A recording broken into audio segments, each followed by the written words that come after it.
vamos a hacer algo que se llamará Obscura Historia, que quiere decir historia oscura en latín, pero con la B suena más emocionante.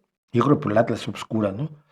Y Obscura Historia, el poder y la muerte. Y es un canal dedicado pues a la relación entre el poder y la muerte, precisamente los poderosos asesinos o los poderosos asesinados, y el uso de la muerte como herramienta para el poder, como herramienta para la política y para un montón de cosas.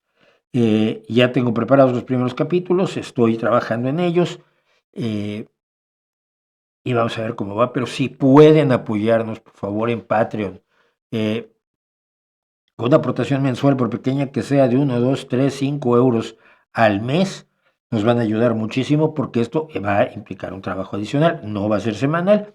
Tengo calculado que sea publicar cada 2 o 3 semanas un capítulo de Obscura Historia.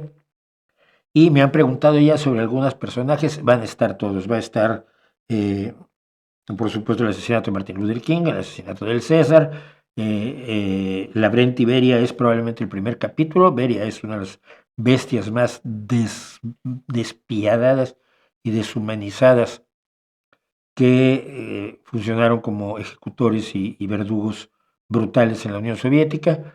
Pero también vamos a ir al pasado con Julio César o con Locusta, la envenenadora, ¿no? Y con una serie de personas. Yo, así haciendo una lista a bote pronto, tenía más de 50 capítulos, o sea que para 2 años ya lo que tengo de capítulos para Obscura Historia, el poder y la muerte. Y para ello necesitamos, por supuesto, que nos apoyen ustedes.